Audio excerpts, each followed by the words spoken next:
ನಾವು ನೋಡ್ತಾ ಇದ್ದೀವಿ ಇಡೀ ದೇಶದಲ್ಲಿ ಒಂದು ಸಂಘಟನೆ 100 ವರ್ಷ ಬರ್ತಾ ಇದೆ ಅಂತಂದ್ರೆ ಅದು ಇತಿಹಾಸ. ಯಾವ ಸಂಘಟನೆ 100 ವರ್ಷ ಏನಪ್ಪ ನಿಡ್ಲಿಕ್ಕೆ ಸಾಧ್ಯ ಇಲ್ಲ ನನ್ನ ಪ್ರಕಾರ. ಸಂಘಟನೆ RSS ಬಗ್ಗೆ ಅಲ್ಲ, RSS ಅಲ್ಲಿ ಇರ್ತಕ್ಕಂಥ ಲಾಠಿ ಬಗ್ಗೆ ಭಯ ಇದೆ ಅವ್ರಿಗೆ ಎಲ್ಲರಿಗೂ ಏನಂತ. ಯಾಕಂದ್ರೆ ಇಷ್ಟೆಲ್ಲ ವಿಷಯದಾಗ ಯಾಕೆ ದಲಿತ ಸಂಘಟನೆಗಳು ಬೀದಿಗಿಳಿಲಿಲ್ಲ, ಹೋರಾಟ ಮಾಡಲಿಲ್ಲ, ಪರಮೇಶ್ವರ್ ಮುಖ್ಯಮಂತ್ರಿ ಮಾಡ್ಬೇಕಂತ ಯಾಕೆ ನೀವು ಹಠ ಹುಡ್ಲಿಲ್ಲ?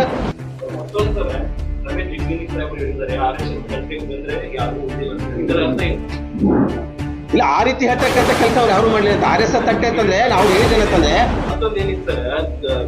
RSS ಬಗ್ಗೆ ದಲಿತ ಅಂಶ ಎದಕ್ಬೇಕಂತ ಹೇಳಿ ಹೇಳಿದ್ದಾರೆ. ಅಂದ್ರೆ ದಲಿತರು ಆಯ್ತಾಯ್ತು. ನಾವೇ ಈಗ ಈ ರಾಜ್ಯದ ಮುಖ್ಯಮಂತ್ರಿಗಳು ಅದಾರ, DK ಶಿವಕುಮಾರ್ ಅವರೇ RSS ಇದ್ದು ಏನು ಪ್ರಾರ್ಥನೆ ಹೇಳ್ತಾರೆ.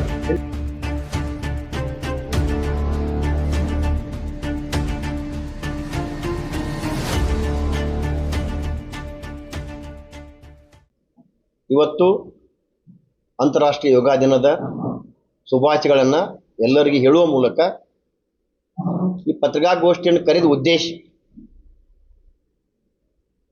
ನಮ್ಮ ರಾಜ್ಯದ ಗೃಹ ಮಂತ್ರಿಗಳಾದ ಪ್ರಿಯಾಂಕಾ ಖರ್ಗೆ ಅವರು RSS ಬಗ್ಗೆ ಬಹಳ ದಿನಗಳಿಂದ ಇಲ್ಲ ಸಲ್ಲದ ಆರೋಪಗಳನ್ನು ಮಾಡ್ತಾ ಇದ್ದಾರೆ.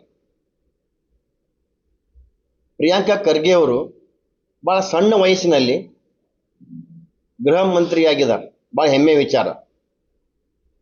ಆದ್ರೆ ಗೃಹ ಖಾತೆಗೂ ಗೃಹ ಮಂತ್ರಿಗೂ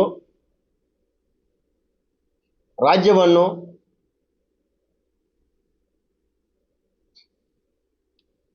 ಶಾಂತ ರೀತಿಯಿಂದ ಒಯ್ತಕ್ಕಂಥ ಜವಾಬ್ದಾರಿ ಗೃಹ ಇಲಾಖೆ ಇರ್ತೈತಿ, ಗೃಹ ಮಂತ್ರಿಯವ್ರಿಗೆ ಕೂಡ ಇರ್ತೈತಿ. RSS ಪ್ರಾರಂಭ ಆಗಿದ್ದು ಯಾವಾಗ್ರಿ? 1925ರಾಗ ಸ್ವತಂತ್ರ ಸಿಗೋದಕ್ಕಿಂತ ಪೂರ್ವದಲ್ಲಿನ RSS ಪ್ರಾರಂಭ ಆಗ್ಯದ. ಸ್ವತಂತ್ರ ನಂತರನೂ ಕೂಡ ಈ ಕಾನೂನಿನಲ್ಲಿ, ಭಾರತ ದೇಶ ಕಾನೂನಲ್ಲಿ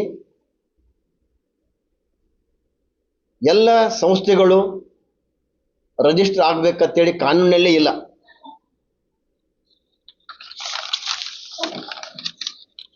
ಕಾನೂನಿನ ಪ್ರಕಾರ RSSಗೆ ಸ್ಥಾನಮಾನ ಇದೆ, ಅಂದರೆ ಸ್ವಯಂ ಸೇವಕರ ಸಮೂಹ ಅಧ್ಯಕ್ಷ. RSS ಪ್ರತಿಯೊಂದು ಪೈಸಾ ಲೆಕ್ಕ ಕೊಡ್ತದ, ಪ್ರತಿ ವರ್ಷ ಆಡಿಟ್ ಮಾಡ್ತಾರೆ. RSS ಕಾನೂನು ಬಿಟ್ಟು ಏನೂ ಮಾಡಂಗಿಲ್ಲ. ಇಲ್ಲಿವರೆಗೆ RSS ಮೇಲೆ ಸಾಕಷ್ಟು ಕೇಸ್ಗಳಾಗ್ಯಾವ, ಹಲವಾರು ನ್ಯಾಯಾಲಯದಲ್ಲಿ ಚರ್ಚೆಗಳಾಗಿದ್ದಾವ. ಆ ಚರ್ಚೆ ಮೂಲಕ, ಕೋರ್ಟ್ ಮೂಲಕ RSS ಯಾವಾಗಲೂ ಗೆದ್ದಿದೆ. ಕಾನೂನಲ್ಲಿ RSS ಎಂದೂ ಸೋತಿಲ್ಲ. ಮುಂದೇನೂ ಕೂಡ ಈ ಏನು ಕೇಳ್ತಕ್ಕಂಥ ಪ್ರಶ್ನೆಗಳಿಗೆ, ಕಾಂಗ್ರೆಸ್ನ ನಾಯಕರು ಕೇಳ್ತಕ್ಕಂಥ ಪ್ರಶ್ನೆಗಳಿಗೆ ಈ RSS ಸೋಲ್ತಕ್ಕಂಥದ್ದು ಸಾಧ್ಯನೇ ಇಲ್ಲ.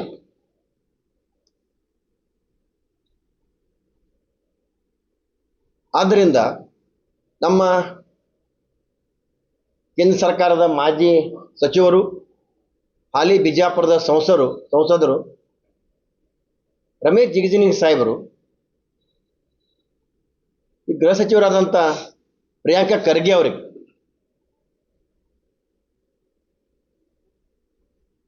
ಮೊನ್ನೆ ನಡೆದಂಥ ಒಂದು ಪತ್ರಿಕಾಗೋಷ್ಠಿಯಲ್ಲಿ ತಾವಾಗಿ ಎಕ್ಸ್ಪ್ರೆಸ್ ಮಾಡಿದ್ದಲ್ಲ, ಮಾಧ್ಯಮದವರು ಕೇಳಿದ ಪ್ರಶ್ನೆಗೆ RSS ಬಗ್ಗೆ ಮತ್ತು ಪ್ರಶ್ನೆ ಕೇಳಿದಾಗ ಪ್ರಿಯಾಂಕಾ ಖರ್ಗೆ ಅವರಿಗೆ RSSಗೆ ಏನು ಮಾಡೋಕ್ಕಾಗೋದಿಲ್ಲ, 100 ವರ್ಷದಿಂದಲೂ ಕೂಡ RSSಗೆ ಸಾಕಷ್ಟು ಕಿರುಕುಳ ಮಾಡ್ತಾ ಬಂದಿದೆ ಕಾಂಗ್ರೆಸ್. ಕೊನೆಗೆ ಆ ಕಾಂಗ್ರೆಸ್ ಸೋತು RSS ಬಗ್ಗೆ ಅಭಿಮಾನಿಗಳನ್ನು ತೋರಿಸಿದಂಥ ಉದಾಹರಣೆಗಳು ಸಾಕದವ. ಆದ್ದರಿಂದ ನೀವು ರಾಜ್ಯವನ್ನು ಗೃಹ ಮಂತ್ರಿಯಾಗಿ ರಾಜ್ಯವನ್ನು ಶಾಂತಿ ಪದ್ಧತಿಯಲ್ಲಿ ನಡೆಸಬೇಕಾದ ತಮ್ಮ ಜವಾಬ್ದಾರಿ ಇರೋದ್ರಿಂದ RSS ಬಗ್ಗೆ ಮಾತನಾಡಿ ನೀವು ಸಮಯವನ್ನು ಹಾಳು ಮಾಡೋದಕ್ಕಿಂತ ನೀವು ಕರ್ನಾಟಕ ರಾಜ್ಯದ ಜನತೆಯ ಪರ ಹೆಚ್ಚು ಸಮಯವನ್ನು ಕೊಡ್ರಿ ಅಂತಕ್ಕಂಥ ಒಂದು ಕಿವಿ ಮಾತನ್ನು ಹೇಳಿದರು. ಅದು ದುರ್ದೈವ, ಆ ಮಾತಿನ ಅರ್ಥವನ್ನು ಬೇರೆ ಬೇರೆ ಬೇರೆ ತಿಳಿದುಕೊಂಡು ಇವತ್ತು ನಮ್ಮ ಮಾನ್ಯ ಜಿಗಜಿಣಗಿ ಸಾಹೇಬ್ರ ಬಗ್ಗೆ ಭಾಳಷ್ಟು ವೈರಲ್ ಆಗ್ತಾ ಇದೆ, ವಿಷಯಗಳು ಚರ್ಚೆ ಆಗ್ತವೆ. ಆದರೆ ರಮೇಶ್ ಜಿಗಜಿಣಗಿ ಸಾಹೇಬರು ಭಾಳ ಹೃದಯ ಶ್ರೀಮಂತ, ನಮಗೆಲ್ಲ ಗೊತ್ತಿದೆ. ಅತಿ ಸರಳತೆ ಇರತಕ್ಕಂಥ ವ್ಯಕ್ತಿ. ಅವರಲ್ಲಿ ತಾಯ್ತನದ ಗುಣ ಇದೆ, ಶ್ರದ್ಧೆಯಿಂದ ನಡೀತಕ್ಕಂಥ ಸ್ವಭಾವ ಇದೆ. ಇದನ್ನೆಲ್ಲ ನೋಡಿನೇ ಬಿಜಾಪುರ ಜಿಲ್ಲೆಯ ಜನ ಇವತ್ತು ನಮ್ಮ ಹೆಮ್ಮೆಯ ಸಂಸದ ರಮೇಶ್ ಜಿಗಜಿಣಗಿ ಸಾಹೇಬರನ್ನು ಹೃದಯದಲ್ಲಿ ಸ್ಥಾನ ಕೊಟ್ಟಿದ್ದಾರೆ. ಅವರ ಚುನಾವಣೆಯಲ್ಲಿ ದೀರ್ಘಕಾಲದೊಳಗೆ ಗೆಲ್ಲಿಸ್ತಾ ಬಂದಿದ್ದಾರೆ. ಅವರು ರಾಜ್ಯದಲ್ಲಿ ಹಲವಾರು ಖಾತೆಗಳ ಮಂತ್ರಿಗಳಾಗಿದ್ದಾರೆ, ಕೇಂದ್ರದಲ್ಲಿ ಮಂತ್ರಿ ಆಗಿದ್ದಾರೆ. ಅಷ್ಟೇ ಅಲ್ಲ, ಬೇರೆ ಜಿಲ್ಲೆಗೆ ಚಿಕ್ಕೋಡಿಗೆ ಹೋದಾಗ ಕೂಡ ಚಿಕ್ಕೋಡಿಯ ಜನತೆಯ ಇವರ ತಾಯ್ತನದ ಹೃದಯ ಗೊತ್ತಾಗಿ ಅವರು ಕೂಡ ಅಲ್ಲಿ ಗೆಲ್ಲಿಸ್ತಕ್ಕಂಥ ಸಾಧ್ಯ ಆಯಿತು. ಇಂಥ ವ್ಯಕ್ತಿ ನಿಮ್ಮ ಬಗ್ಗೆ ಕೆಟ್ಟ ಮಾಡಲು ಸಾಧ್ಯ ಏನ್ರಿ? ಮಾತನಾಡುವಂಥ ಸಂದರ್ಭನ ಅರ್ಥನೇ ಬೇರೆ ಇದೆ, ಅದಕ್ಕೆ ಅಪಾರ್ಥವನ್ನು ಕಲ್ಪಿಸಿಕೊಂಡು ಇವತ್ತು ಜಿಗಜಿಣಗಿ ಸಾಹೇಬರಿಗೆ ಮಾತನಾಡೋದು ಸರಿಯಲ್ಲ ಅಂತಕ್ಕಂಥ ಮನವಿಯನ್ನು ಮಾಡ್ತೀನಿ. ನಮ್ಮ ಪಕ್ಷದ ಜಿಲ್ಲೆಯ ಅಧ್ಯಕ್ಷರು ಎಲ್ಲ ವಿಷಯಗಳನ್ನು ಮಾತನಾಡಿದ್ದಾರೆ. ನಾನು ಕೂಡ ಏನು ನಮ್ಮ ಸಂಸದರಾದಂಥ ರಮೇಶ್ ಜಿಗಜಿಣಗಿ ಸಾಹೇಬರು ಖರ್ಗೆ ಸಾಹೇಬರಿಗೆ ಏನೋ ಮಾತಾಡ್ಯಾರ ಅಂತ ಹೇಳಿ ನಮ್ಮ ಸಂಘಟನೆಗಳು, ಎಲ್ಲ ದಲಿತ ಸಂಘಟನೆಗಳು ಈ ಥರ ಮಾತಾಡಬಹುದೇನೋ ಅಂಥೇಳಿ ಸಂಸದರಿಗೆ ಪ್ರಶ್ನೆಯನ್ನು ಮಾಡ್ತಾ ಇದ್ದಾರೆ. ಆಮೇಲೆ ಕೆಲವೊಂದು ವಿಷಯಗಳನ್ನು ಮಾತಾಡ್ತಾ ಇದ್ದಾರೆ.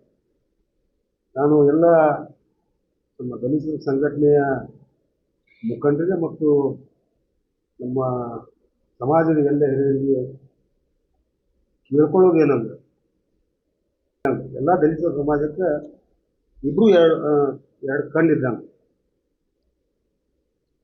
ಆದ್ರೆ ಏನು ಮೊನ್ನೆ ಹೇಳಿಕೆ ಕೊಟ್ಟರಲ್ಲ, ಅವರು ಉದ್ದೇಶಪೂರ್ವಕವಾಗಿ ಹೇಳಿಕೆ ಕೊಟ್ಟಿಲ್ಲ. ಅವರು ಅದರ ಅರ್ಥ ಏನಿತ್ತು ಅಂತಂದ್ರೆ,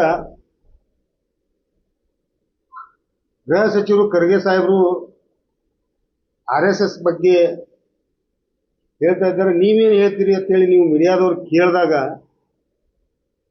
ಅವ್ರು ಹೇಳಿದ್ರ ಅರ್ಥ ಏನಿತ್ತು ಅಂತಂದ್ರೆ, ಈ ರಾಜ್ಯದ ಮುಖ್ಯಮಂತ್ರಿಗಳೇ ಸದನದಲ್ಲಿ ಸಂಘದ ಒಂದು ಗೀತೆಯನ್ನು ಹೇಳ್ಕೊಡ್ತಾರಂತಂದ್ರೆ ಇದ್ರ ಅರ್ಥ ಯಾರೂ ಏನೂ ಮಾತಾಡಂಗಿಲ್ಲ, ನೀ ಯಾಕೆ ಮಾತಾಡ್ದಪ್ಪ, ಸುಮ್ಮನೆ ನೀ ಯಾಕೆ ಇದು ಮಾಡ್ಕೋತಿ ಅಂದ್ರೆ, ಈ ಹಿರಿಯರು ಮನ್ಯಾಗ ಮಕ್ಕಳಿಗೆ ಹೇಳ್ತಾರಲ್ಲ ಆ ಥರ ಅವ್ರ ಬುದ್ಧಿ ಒಂದು ಕಿವಿ ಮಾತನ್ನು ಹೇಳಿದರು. ಅಧ್ಯಕ್ಷರು ಇಷ್ಟೊತ್ತಿನ ಎಲ್ಲ ಹೇಳಿದ್ದಾರೆ. ಇದರ ಅರ್ಥ ಬೇರೆ ಬೇರೆಯಾಗಿ ಯಾರ್ಯಾರು ಏನೇನೋ ಕಲ್ಪನೆ ಮಾಡಿಕೊಂಡು ಏನೇನೋ ಮಾತಾಡ್ತಾ ಇದ್ದಾರೆ. ನಾ ಎಲ್ಲ ದಲಿತ ಸಂಘಟನೆಗಳಿಗೆ ಮನವಿ ಮಾಡ್ಕೊತೀವಿ, ನೀವು ಅದರ ಅರ್ಥ ವಿಚಾರ ಮಾಡ್ಕೊಳ್ಳಿ. ಅವ್ರ ಉದ್ದೇಶ ಬೇರೆ ಇರಲಿಲ್ಲ, ಅವ್ರು ವಿರೋಧ ಮಾಡ್ಬೇಕಂತ ಇರಲಿಲ್ಲ. ನಿನಗೆ ಗೃಹ ಮಂತ್ರಿ ಕೊಟ್ಟಾರ, ಒಳ್ಳೆ ಖಾತೆ ಅದ, ಚಲೋ ಕೆಲಸ ಮಾಡು, ಹೆಸರು ಮಾಡು, ಈ ಕಿಲಾಪಕ್ಕೆ ಯಾಕೆ ಬಿದ್ದಿ ಇಷ್ಟೇ ಹೇಳ್ಯಾರ ಅವ್ರು. ಅದನ್ನು ಬಿಟ್ಟರೆ ಬೇರೆ ಏನೂ ಹೇಳಿಲ್ಲ. ಅವ್ರಿಗೆ ಅವಮಾನ ಮಾಡ್ಬೇಕಂತ ಹೇಳಿಲ್ಲ, ಆಮೇಲೆ ಅವ್ರಿಗೆ ವಿರೋಧ ಮಾಡ್ಬೇಕಂತ ಹೇಳಿಲ್ಲ.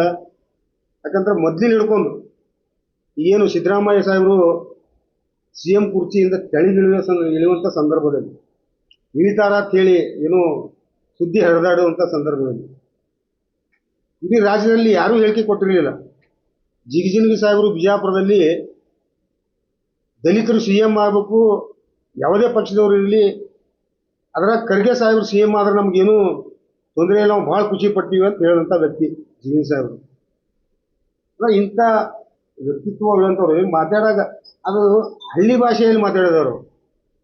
ಹಳ್ಳಿ ಭಾಷೆಯನ್ನು ಅರ್ಥಕ್ಕೆ ಅನರ್ಥ ಮಾಡಿಕೊಂಡು ಸುಮ್ಮನೆ ಗೊಂದಲಕ್ಕೆ ಈಡಾಗುವಂಥದ್ದು ಬೇಡ ಅಂತೇಳಿ ನಾವು ಎಲ್ಲ ಸಂಘಟನೆಯವರಿಗೆ ಮನವಿಯನ್ನು ಮಾಡ್ಕೋತೀವಿ. ಯಾಕಂತಂದ್ರೆ ಅವರು ಇಲ್ಲಿ ಜಿಲ್ಲೆಯಲ್ಲಿ ಇದ್ದವ್ರಿಗೆ ಗೊತ್ತದ ಅವ್ರು ಎಂಥ ಗುಣ, ಎಂಥ ವ್ಯಕ್ತಿತ್ವ, ಯಾವ ಸಮುದಾಯಕ್ಕೂ ವಿರೋಧ ಮಾಡುವಂಥವ್ರಲ್ಲ. ಅವರು ಎಲ್ಲರಿಗೂ ಜೊತೆಗೂಡಿ ಎಲ್ಲರನ್ನು ತೊಗೊಂಡು ಹೋಗುವಂಥ ವ್ಯಕ್ತಿ ಅವರು.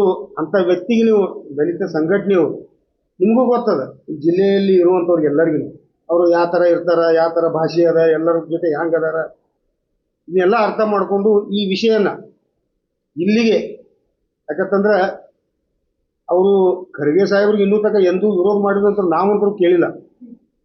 ನೀವು ಕೇಳಿರ್ಲಿಕ್ಕಿಲ್ಲ ಅಂತ ನನಗನ್ನಿಸ್ತದೆ. ಅದಕ್ಕಾಗಿ ತಾವೆಲ್ಲ ದಲಿತ ಸಂಘಟನೆಯವರು ಎಲ್ಲರೂ ಈ ವಿಷಯನ ಇಲ್ಲಿಗೆ ಮುಗಿಸುವಂಥದ್ದು ಮುಗಿಸ್ರಿ ಅಂತೇಳಿ ನಾನು ಆ ಎಲ್ಲ ಸಂಘಟನೆಯಲ್ಲಿ ಮನವಿ ಮಾಡ್ತೀನಿ.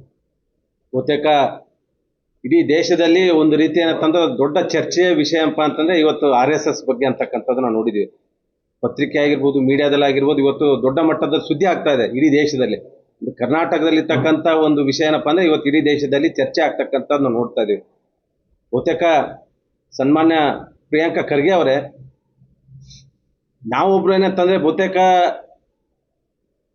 ಈ ರಾಜ್ಯದಲ್ಲಿ ನೀವು ಏನು ಹೋಮ್ ಮಿನಿಸ್ಟರ್ ಆದ್ರು ಅವಕ್ಕಿಂತ ಮುಂಚೆ ಈ ರಾಜ್ಯದಲ್ಲಿ ಇರ್ತಕ್ಕಂಥ ಮುಖ್ಯಮಂತ್ರಿಗಳ ಬದಲಾವಣೆ ಆಗುತ್ತೆ ಅಂತಕ್ಕಂಥ ಏನು ಚರ್ಚೆಗಳು ಶುರು ಆಯ್ತು, ಆ ಚರ್ಚೆಗಳು ಶುರು ಆದ ನಂತರ ಏನಂತಂದ್ರೆ ಇವರ ತಲೆಯಲ್ಲಿ ಅಂತಪ್ಪ ಅಂದ್ರೆ ಫಸ್ಟ್ ಹೋಗಿದ ವಿಷಯ ಯಾವ್ದಪ್ಪ ಅಂತಂದ್ರೆ RSS ಬಗ್ಗೆ.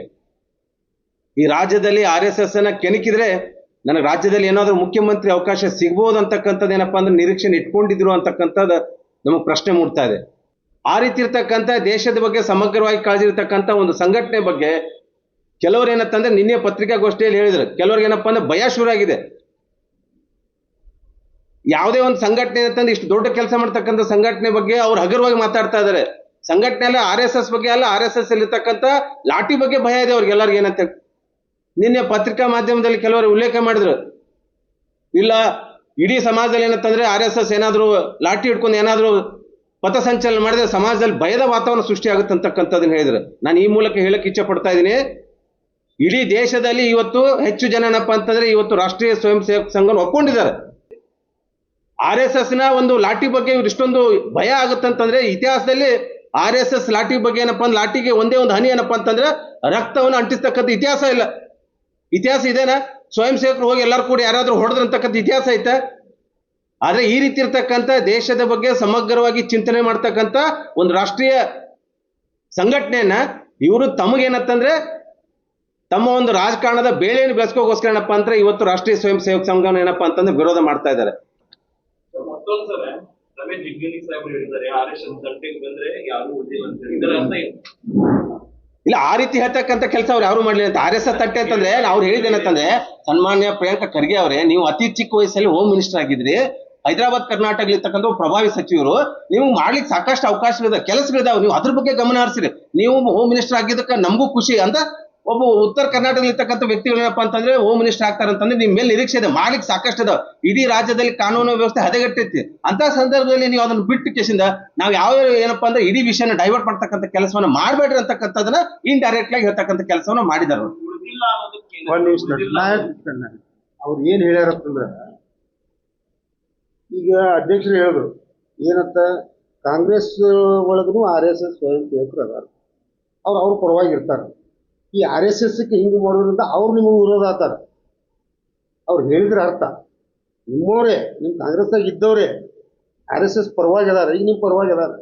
ನೀವು RSSಗೆ ಹಿಂಗೆ ಮಾಡೋದ್ರಿಂದ ನಾಳೆ ನಿಮ್ಗೆ ತೊಂದರೆ ಆಗ್ತದ ಅಂದ್ರೆ ರಾಜಕೀಯ ವಿಷಯದಾಗ ತೊಂದರೆ ಆಗ್ತದ ಅಂದ್ರೆ ಉಳಿದಿಲ್ಲ ಅಂದ್ರೆ ಇದ್ರ ಅರ್ಥ ಏನು? ರಾಜಕೀಯ ವಿಷಯ ತೊಂದರೆ ಮಾಡ್ಕೋಬೇಡಪ್ಪ ಅಂತ ಅನ್ನೋದು. ಸಮಯ ಉಳಿದಿಲ್ಲ, ಸಮಯ ಹೋಗ್ಬಿಡ್ತೈತೆ ಅವ್ರಿಗೆ, ಯಾರಿಗೇನು ಅರ್ಥ ಆಯ್ತು ನಿಮ್ಗೆ? ಸಮಯ. ಮತ್ತೊಂದ್ ಏನಿತ್ತು ಸರ್, RSS ಬಗ್ಗೆ ದಲಿತ ಮನುಷ್ಯಾಗ ಎದಗ್ಬೇಕಂತ ಹೇಳಿ ಹೇಳಿದಾರ. ಅಂದ್ರೆ ದಲಿತರು ಅದ್ರದ್ದು ಇದು ಇಲ್ಲ ಸರ್, ಆ ಶಕ್ತಿ ಇಲ್ಲ ಅವರಿಗೆ. ಆಯ್ತಾಯ್ತು, ನಾನು ಹೇಳ್ತೀನಿ. ಈಗ ಈ ರಾಜ್ಯದ ಮುಖ್ಯಮಂತ್ರಿಗಳು ಅದಾರಲ್ಲ, DK ಶಿವಕುಮಾರ್ ಅವರು, ಅವರೇ RSS ಏನು ಪ್ರಾರ್ಥನೆ ಹೇಳ್ತಾರ ಎಲ್ಲಿ ಅಧಿವೇಶನದಾಗ, ಅಂಥವ್ರೇ ಹಂಗೆ ಹೇಳಿದಾಗ ನೀ ಯಾಕಪ್ಪ ನಮ್ಗೆ ಯಾಕೆ ದಲಿತರಿಗೆ ಅಭಿಮಾನಿ? ಈ ಈಗ ಹಿರಿಯರು ಸಣ್ಣವ್ರಿಗೆ ಬುದ್ಧಿ ಹೇಳ್ತಾರಲ್ಲ, ಆ ಅರ್ಥದಾಗ ಹೇಳ್ಯಾರ ಅವರು. ಈಗ ಅವರೇ ಹಂಗಿದ್ದಾಗ ಅವ್ರೇ ಏನೂ ಅನ್ನಂಗಿಲ್ಲ, ಅವರು RSS ಅವರೇ ಒಪ್ಕೊಂಡು ಸುಮ್ ಕೂಡ್ತಾರ. ನಮಗೆ ಯಾಕೆ ಬೇಕು? ನಮ್ಮ ಕೆಲಸ ನಾವು ಮಾಡ್ಕೊಂಡು ಹೋಗೋನು. ನಮಗೆ ಯಾಕೆ ಬೇಕಂದ್ರೆ ಒಂದು ಮಾತಿರ್ತೀವಿ ಸರ್, ದಲಿತ ಮನುಷ್ಯಾಗ ಎದಗ್ಬೇಕಂತ. ನಾವು ಅವರು ದಲಿತರೇ ಅಲ್ರಿ, ಅವರು ದಲಿತರೇ, ನಾನು ದಲಿತರೇ. ನಮ್ಮ ದಲಿತರಿಗೆ ಯಾಕೆ ಬೇಕು? ಅವರೇ ಹಂಗೆ RSS ಪರವಾಗಿ ಇರ್ತಾರೆ. ನಾವ್ ಯಾಕಂದ್ರೆ ಮೈ ಮೇಲೆ ಹಾಕೊಂಡು ಕೆಲಸ ಮಾಡ್ಕೊಂಡು ಹೋಗೋಣ ತಂದಂಗ. ಬಿಜೆಪಿ ಮತ್ತು RSS ಒಂದೇ ಸಂಘಟನೆ, ಇದು ಪಕ್ಷ ನಮ್ದು. ಅವ್ರ ಕೆಲಸ ಅವ್ರು ಮಾಡ್ತಿರ್ತಾರೆ, ನಮ್ ಕೆಲಸ ನಾವು ಮಾಡ್ತಿರ್ತೀವಿ. ಈಗ ರಮೇಶ್ ಜಿಗ್ಗಿಣಿ ಸಾಹೇಬರು ಒಂದು ಆಡಿಯೋದಲ್ಲಿ ಹೇಳಿದ್ದಾರೆ ಬಿಜೆಪಿ ಮತ್ತು RSS ಒಂದೇ ಅಂತ ಹೇಳಿದ್ದಾರೆ. ಸಂಘಟನೆಯವರು ಆ ಆಡಿಯೋದಾಗ ಏನೇನು ಬಂದದ ಗೊತ್ತಿಲ್ಲ, ಏನೇನು ಮಾತ್ರ. ಅದಕ್ಕೆ ನಾನು ಮನವಿ ಮಾಡ್ಕೊಂಡಿದ್ದೆ. ಅವ್ರು ಹೇಳಿದ್ರೆ ಅರ್ಥನೇ ಬೇರೆ, ಸಂಘಟನೆಯವ್ರು ತಿಳ್ಕೊಂಡಿದ್ದೇ ಬೇರೆ. ಅದ್ರಾಗ ಒಂದಿಷ್ಟು ಬೆಂಕಿ ಹಾಕೋರು ಇರ್ತಾರೆ, ಪ್ರಚೋದನೆ ಮಾಡೋರು. ಇನ್ನೊಬ್ರು ಯಾರೋ ಏನೋ ಹೇಳಿದ್ರು ನಾವು ಅದನ್ನ ಈಗ ಏನು ಹೇಳಂಗಿಲ್ಲ. ಈಗ ಬಿಜಾಪುರದಲ್ಲೂ ಅದರ ಬಗ್ಗೆ ವಿರೋಧ ವ್ಯಕ್ತಪಡಿಸಿದ್ದಾರೆ ದಲಿತ ಪರ ಸಂಘಟನೆಗಳು. ಎಲ್ಲ ಬಿಜಾಪುರದವ್ರು ಇಲ್ಲಿ ತಪ್ಪು ತಿಳುವಳಿಕೆ ಆಗೈತೆ ಸರ್. ಯಾಕಂದ್ರೆ ಎಲ್ಲಾ ಸಂಘಟನೆಯವರು ನಮ್ಮ ಬಿಜಾಪುರ ಸಂಸದರು ಚುನಾವಣೆಗೋಸ್ಕರ ಚುನಾವಣೆ ಮುಗೀತಂದ್ರೆ ಚುನಾವಣೆ ದಿನ ಇರ್ತಕ್ಕ ಅವ್ರು ಅವತ್ತೊಂದು ದಿವಸ ರಾಜಕಾರಣ ಮಾಡ್ತಾರೆ.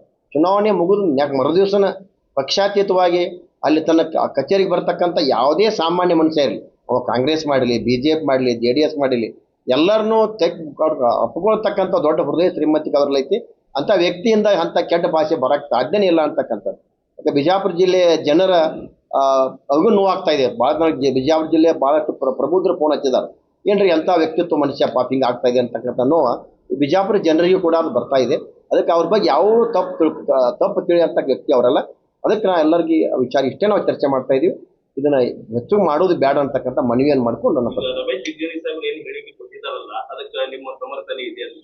ಸಮರ್ಥನೆ ಅಂದ್ರೆ ಸರ್ ನಾ ಹೇಳೋದು ಇಷ್ಟೇ, ಸಮರ್ಥನೆ ಅಂದ್ರೆ ಅರ್ಥ ಅವರು ಅಂಥ ವ್ಯಕ್ತಿ ಅಲ್ಲ, ತಮಗೆಲ್ಲ ಗೊತ್ತಿದೆ ಎಂಥ ಹೃದಯ ಶ್ರೀಮಂತರದಾರ ಸರ್. ಅಂಥ ವ್ಯಕ್ತಿಯಿಂದ ಆ ರೀತಿ ಬರೋದು ಅವ್ರ ಉದ್ದೇಶ ಏನಂದ್ರೆ ನೀವು ಒಬ್ಬ ಜವಾಬ್ದಾರಿ ಒಂದು ಪೋಸ್ಟ್ ಇದ್ದಾಗ ನಿಮ್ಮ ಸಮಯ ಹಾಳಾಕೈತೆ ಅಂತಕ್ಕಂಥ ವಿಚಾರ ಇಟ್ಕೊಂಡು ಅವ್ರು ಮಾತನಾಡ್ತದ ಅಷ್ಟೇ, ಬಿಟ್ಟು ಏನೂ ಇಲ್ಲ. ಸರ್, ಈಗ ಕಾಂಗ್ರೆಸ್ ಏನಂದ್ರೆ RSS ರಿಜಿಸ್ಟ್ರೇಷನ್ ಯಾಕಾಗಿಲ್ಲ ಅನ್ನೋದು ಒಂದೇ ಪ್ರಶ್ನೆ. ನೋಡ್ರಿ, ಕಾನೂನು ಕಾಂಗ್ರೆಸ್ದವ್ರು ಈಗ ಕೇಳಕತ್ತಿಲ್ರಿ. ಒಂದು 100 ವರ್ಷ ಏನು ಸಂಘ ಪ್ರಾರಂಭ ಆಗೈತಿ ಅವಾಗಿಂದ ಕೇಳ್ಯಾರ, ಕಾನೂನು ಹೋರಾಟ ಮಾಡ್ಯಾರ, ಕೋರ್ಟ್ಗಳಲ್ಲಿ ಸಾಕಷ್ಟು ಚರ್ಚೆಗಳಾಗಿದ್ದಾವೆ. ಕೊನೆಗೆ ಆ ಕೋರ್ಟೇ ಹೇಳಿದೆ, ಅದು ಆ ಕೋರ್ಟ್ ಹೇಳಿದ ಬಳಕ ಮತ್ತೆ ಇವ್ರೇನು ಕಾಂಗ್ರೆಸ್ ಏನು ಹೇಳ್ತಾರೆ, ಕೋರ್ಟಲ್ಲೇ ಕ್ಲಿಯರ್ ಆಗಿದೆ ಅದು. ಮತ್ತು ಅವ್ರಿಗೆ ಸಾಧ್ಯತೆ ಕಾಂಗ್ರೆಸ್ ಎಂದೂ RSS ಬ್ಯಾನ್ ಮಾಡಬೇಕಾಗಿತ್ತು. ಅದಕ್ಕೆ 100 ವರ್ಷ ಕಾಲ ಪ್ರಯತ್ನ ಮಾಡಿದ್ರು RSS ಬ್ಯಾನ್ ಆಗಿಲ್ಲ ನಿಮ್ಮ ಕೈಲೇ. ಕೊನೆಗೆ ಕಾಂಗ್ರೆಸ್ನ ಒಪ್ಕೊಂಡೈತೆ RSS ಅನ್ನು. ಅದಕ್ಕೆ ದಯಮಾಡಿ ಅವ್ರ ಉದ್ದೇಶ ಏನದ ಅಂದ್ರೆ ಆಗ್ಲಾರಂಥ ಕೆಲಸಕ್ಕೆ ಕೈ ಹಾಕಿ ಒಬ್ಬ ಜವಾಬ್ದಾರಿ ಇರ್ತಂಥ ಒಬ್ಬ ರಾಜ್ಯದ ಗೃಹ ಮಂತ್ರಿಗಳಾಗಿ ಸಮಯ ಹಾಳು ಮಾಡಿ ಸಾಮಾನ್ಯ ಜನರಿಗೆ ತೊಂದರೆ ಆಗ್ತದೆ. ಅವ್ರಿಗೆ ಸಮಯ ಅವ್ರಿಗೆ ಹಚ್ಕೊಡ್ರಿ ಅಂತ ಇದಿಷ್ಟೇ, ಬೇರೆ ಉದ್ದೇಶ ಇಲ್ಲ. ಕೋರ್ಟ್ ಏನು ಆದೇಶ ಮಾಡಿದೆ ಸರ್, ರಿಜಿಸ್ಟರ್ ಬೇಡ ಅಂತ ಹೇಳಿ. ರಿಜಿಸ್ಟರ್ ಬೇಡ ನಾನು ಹೇಳೋದಿಲ್ಲ ಸರ್. ನೀವು ಕೋರ್ಟ್ನಲ್ಲಿ ಸಾಕಷ್ಟು ಕೋರ್ಟಿನಲ್ಲಿ ಚರ್ಚೆ ಆಗಿ ಆ ಕೋರ್ಟಿನಲ್ಲಿ ಗೆಲುವು ಇವ್ರದೇ ಆಗೈತಿ, RSS ಆಗೈತಿ. ಏನಂತ ಹೇಳಿದ್ರು? ಯಾವುದೇ ಸಂಘಟನೆ ಏನಪ್ಪಾ ಅಂತಂದ್ರೆ ಸಂವಿಧಾನ ಪ್ರಕಾರ ಕಡ್ಡಾಯವಾಗಿ ನೋಂದಣಿ ಮಾಡ್ಲೇಬೇಕಂತಕ್ಕಂಥದನ್ನ ಯಾವ ವಿಧಿಯಲ್ಲಿ ಉಲ್ಲೇಖ ಇಲ್ಲ ಏನಂತ. ಒಂದ್ ಸಂಘಟನೆ ಪ್ರಾರಂಭ ಆಗುತ್ತಂತಂದ್ರೆ ರಿಜಿಸ್ಟ್ರೇಷನ್ ಆಗೋದು ಉದ್ದೇಶ ಏನಂತಂದ್ರೆ ಸರ್ಕಾರದಿಂದ ಅನುದಾನ ಸಿಗ್ಲಿ ಅಂತಕ್ಕಂಥದನ್ನ ಒಂದು ಸಂಘಟನೆ ಏನಪ್ಪಾ ರಿಜಿಸ್ಟ್ರೇಷನ್ ಆಗುತ್ತೆ. ಅದು ಸರ್ RSS ಇವ್ರು ಹೆಂಗಂದ್ರೆ ಮನೆ ಊಟ ಮಾಡಿ ಹೇಳ್ತಾರಲ್ಲ, ಸಮಾಜ ಕೆಲಸ ಮಾಡ್ತಕ್ಕಂಥವ್ರು, ಸಮಾಜದ ಏನು ತಾನು ತರಬೇಕಲ್ಲ ಅವ್ರು ಯಾರು ಅಲ್ಲ. ಅದಕ್ಕೆ ಅವ್ರ ಬಗ್ಗೆ ನಡೆದಂಥ ವಿಷಯಗಳೆಲ್ಲ ಕ್ಲೋಸ್ ಮಾಡಿಬಿಡ್ತೀನಿ, ಮುಗಿಸ್ಬಿಡ್ರಿ.